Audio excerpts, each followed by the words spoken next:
Good morning to my dear students of class 7, and I am glad to welcome you all to today's botany class.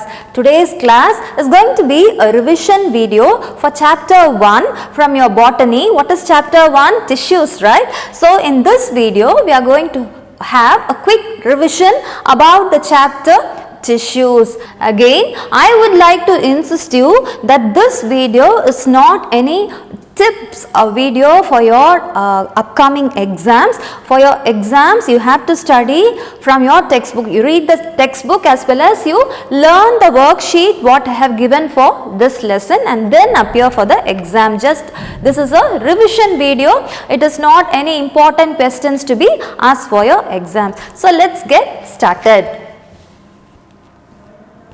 What are tissues? You should know to define tissues, right? What are tissues? Tissues are a group of cells. Many cells together are called as tissues. Which cells you can call as tissues? Those cells which have the same origin, that is the place of origin will be the same, as well as these cells will be having the same function. So if there are cells which are all originated from one place and those cells which all have the same function can be called by the term as tissues. So you should learn the definition. Plant tissues generally are categorized into two types called meristematic tissues and permanent tissues. Again, meristematic tissues are classified into three types called apical meristems, lateral meristems and intercalary meristems. All these terms you should be familiar, memorize these terms. So among these three types of meristems, apical meristems are found in the tip of a plant. It can be either a shoot tip or it can be a root tip. The tips will have which type of meristems?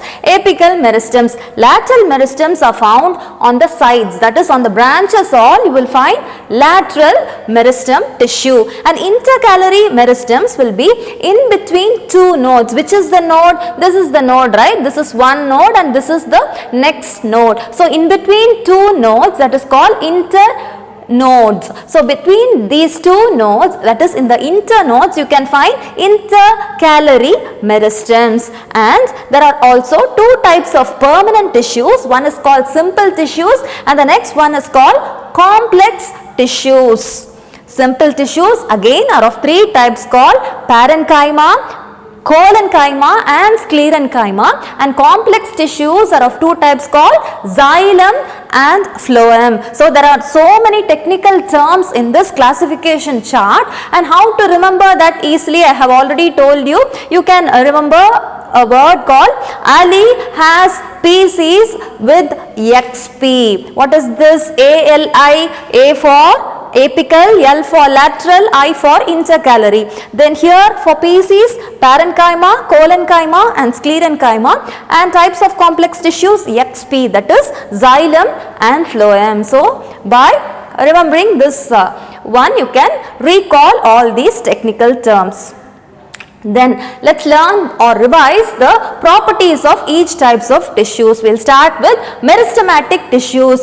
Meristematic tissues generally they are called as meristems. In short, meristematic tissues are called as meristems. From where you get this word? It is derived from a word called meristos. It is a Greek word. In Greek it means divisible. The meaning of meristos in Greek is divisible, that is it can be divided. So since the name itself suggests that it is divisible, usually you can find in a plant wherever there is cell division very fast. Where you can find very fast cell division? In the tip all you can find very fast cell division. No, there all you can find meristematic tissues. Actively dividing cells contribute the meristematic tissues, and there you can find wherever there is growth.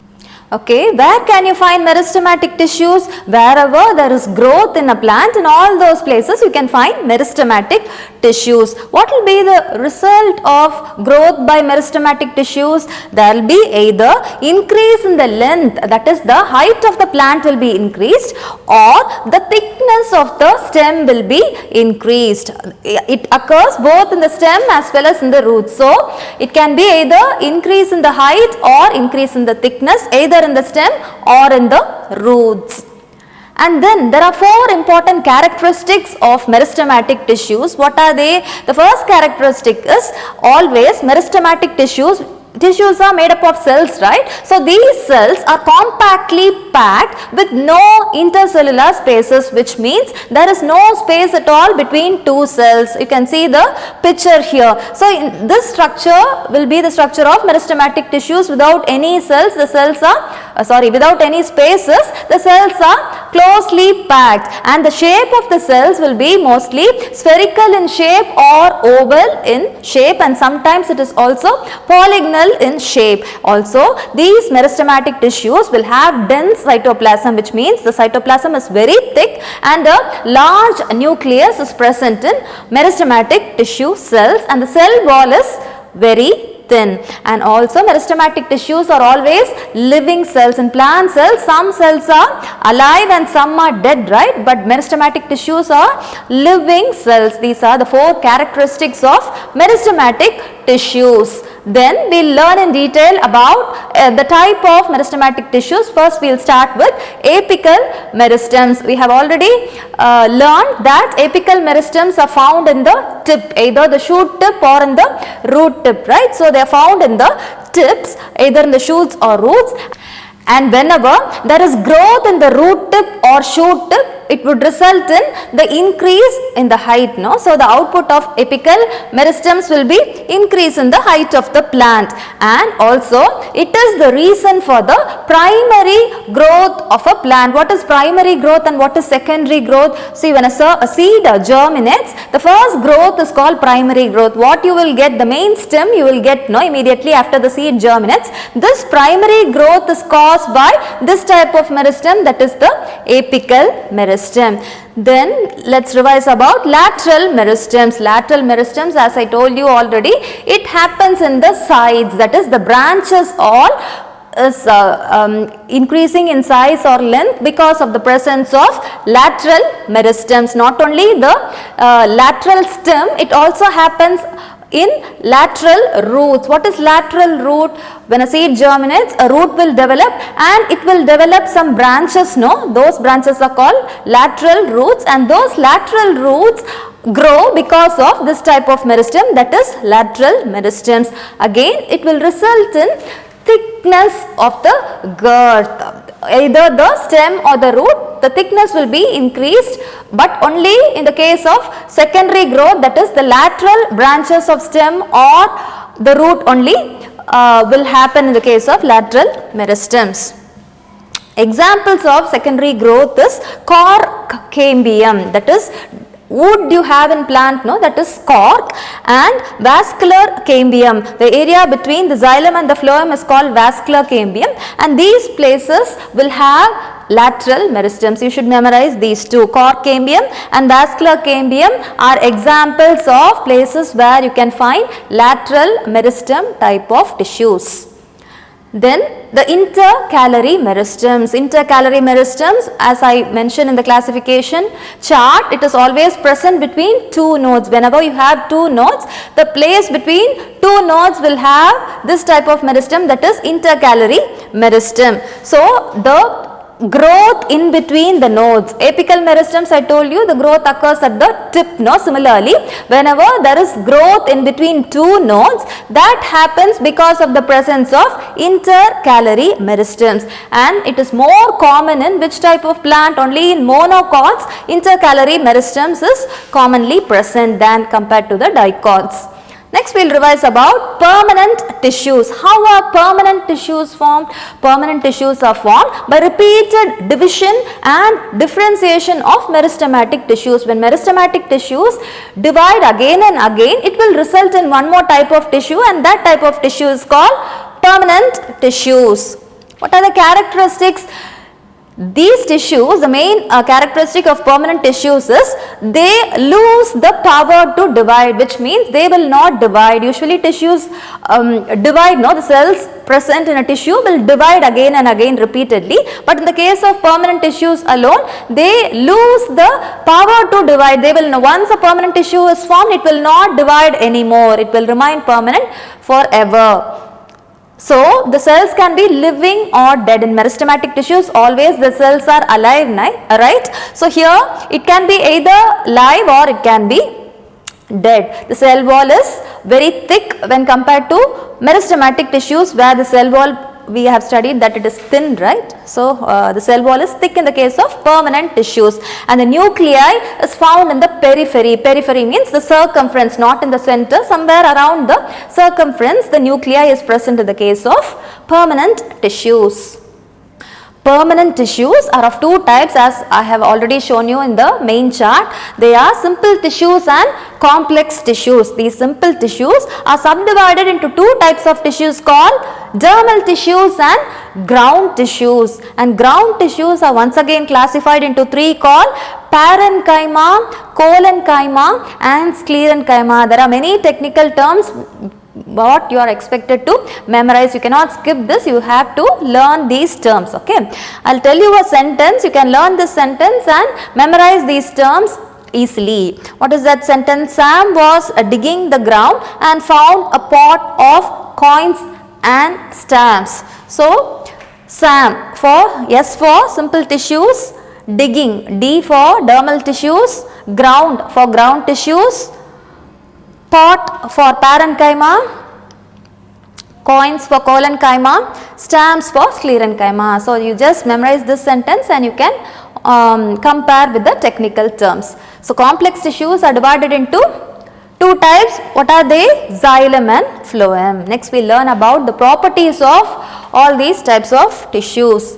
So dermal tissues, generally they are of three types, which are called epidermal tissues. Then stomata and cuticle also come under dermal tissues. Let's revise about the properties of epidermal tissues or epidermis. Epidermis, either in plant or human being, always the outer surface is called as epidermis. Dermal means skin and epi means the outer region. So epidermis is the outermost region. Since this is botany, in the case of plant cells, the outermost layer is called epidermal cells, and it is a single layer. Only one layer of cells you will have as epidermal layer of cells, and the function, if you see, it gives protection to the stem or leaves or roots. Since it is the outermost covering, it protects that part of the plant from damage. Then what is stomata? Stomata is an opening present in the leaves, and through this opening gas exchange takes place. Either carbon dioxide or oxygen is exchanged between the atmosphere and the plant. Then cuticle, it is a waxy coat. It is the outermost coat which is secreted by this epidermis, and its function is it retains water. It acts like a waterproof material for the leaf or the stem wherever it is present. Even in apples you can see, like a waxy coating. Similarly, leaf surface also has this waxy nature because of the presence of cuticle. Then let's revise about ground tissues. Ground tissues are of three types, as we have already studied in the previous slide. It is parenchyma, collenchyma and sclerenchyma. You should also know the properties of all these three types of ground tissues. What are parenchyma tissues?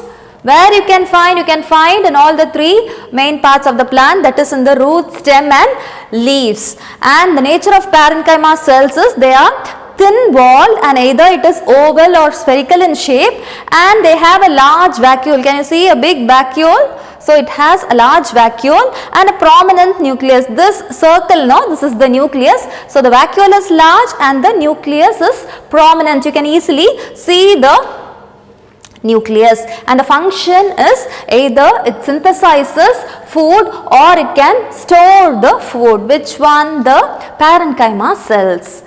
Then what about collenchyma? Where can you find collenchyma? Collenchyma is found below the epidermis, and mainly in the dicot stems you can find collenchyma. And the shape of the cells, if you see, it is either elongated in shape or oval in shape. Can you see oval cells? These are collenchyma cells. And one special feature of collenchyma cells is they have thickened corners. Can you see black shading here? These are called thickened corners, which means every cell's corner will be thickened. It is darkly shaded because of the presence of Pectin, this word also you should be familiar with. Pectin is present and that's why it is thickened in the corners. And what is the function of collenchyma cells? They give mechanical strength and elasticity. The elastic nature in plants is because of the presence of collenchyma cells. What was the function of parenchyma? To synthesize and store food, no? Whereas collenchyma gives mechanical strength or support to the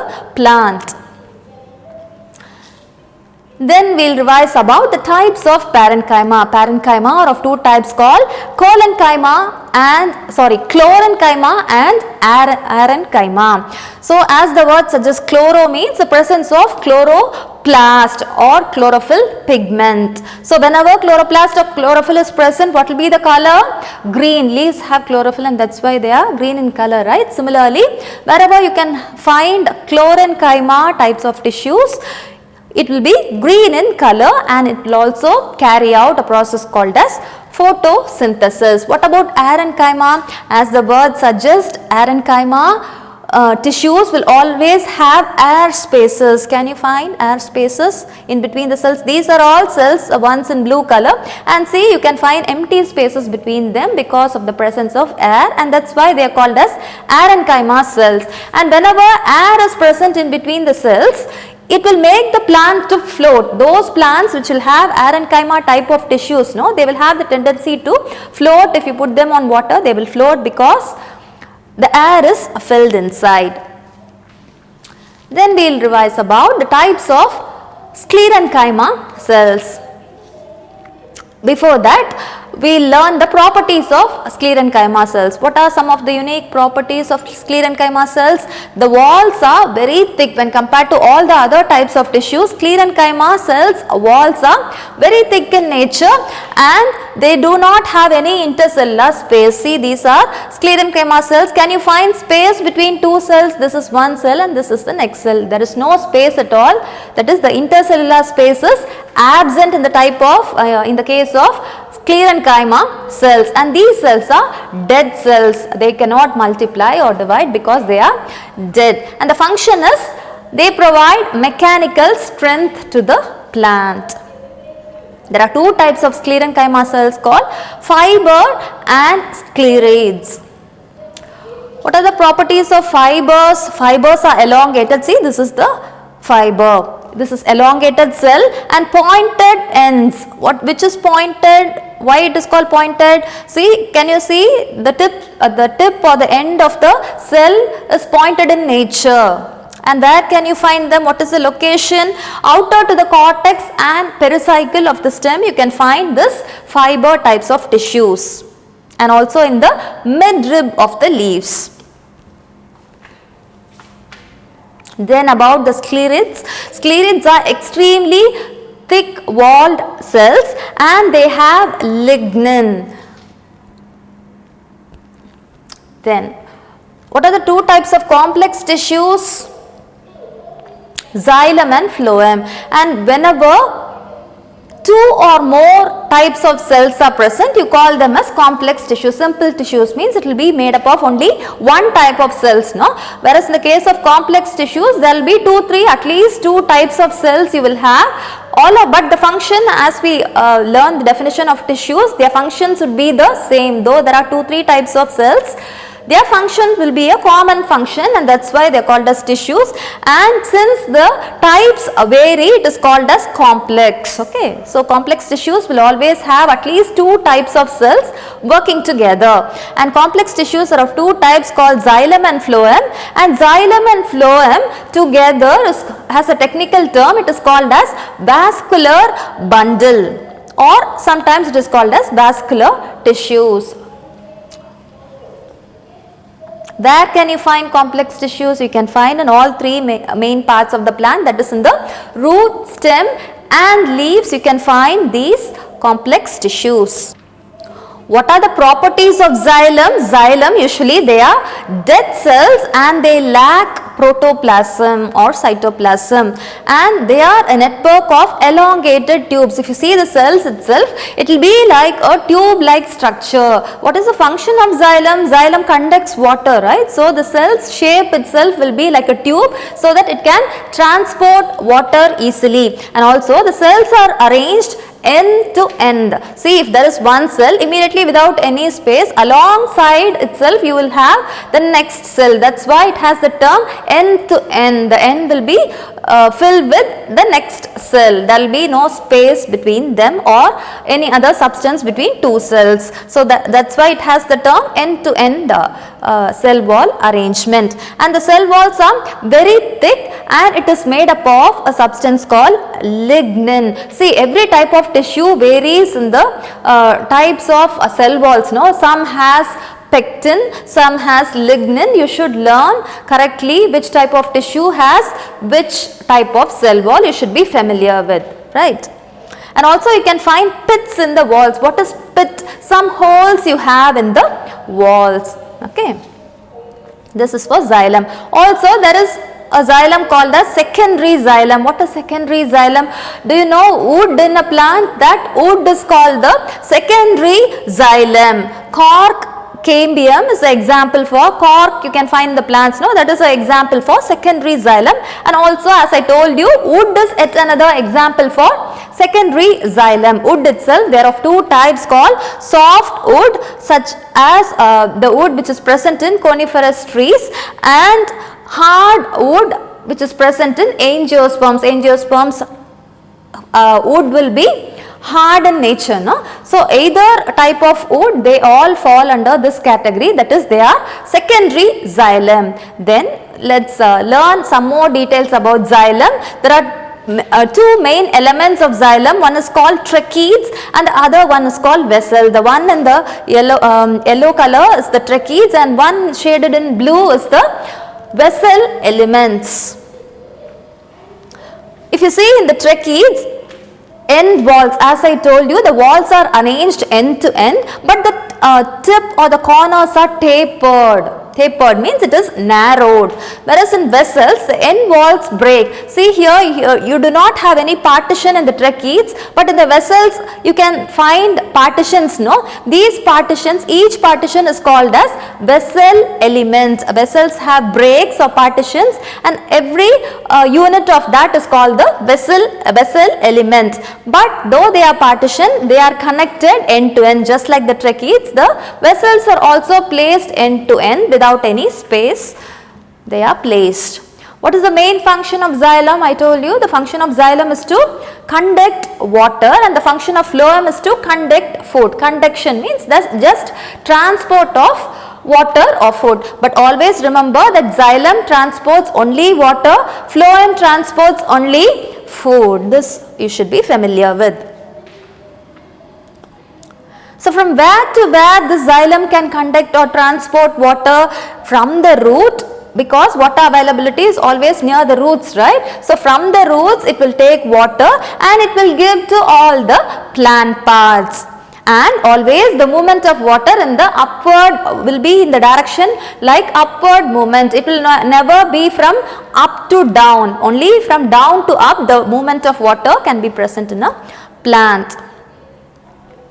Then let's quickly revise about phloem. Phloem has living cells, because see, whenever you find this word protoplasm, if a cell has protoplasm, then you can call that type of cell as living cells. If protoplasm is absent, then you can define that type of cell as a dead cell. Usually the structure of phloem is in the form of elongated tubes. Even xylem has cells which are elongated tubular in nature. No? Similarly, phloem also have elongated tubular cells and they are also arranged end to end. And the cell wall is made up of cellulose. What about xylem? It is made up of lignin, right? Here it is made up of cellulose. Then what are the elements of phloem? What is elements? What all makes a phloem? It is mainly made up of two elements. One is called companion cells. These structures are called companion cells, the one which is in the outer region, and the middle one is called as sieve tubes. Actually, this one is called sieve element. There are partitions, no? Each partition is called sieve elements, and the disc shaped structure in between each partition is called the sieve plate. This, though it is called a plate, it will have holes. Can you see? That's why it is called as sieve plate. A sieve usually has holes, no? Similarly, this sieve plate also has holes in the center, and only through these holes the food in the plant will pass through. The function of phloem is to carry food, no? Only through these holes the transportation will happen. So, I told you already what is the function of phloem.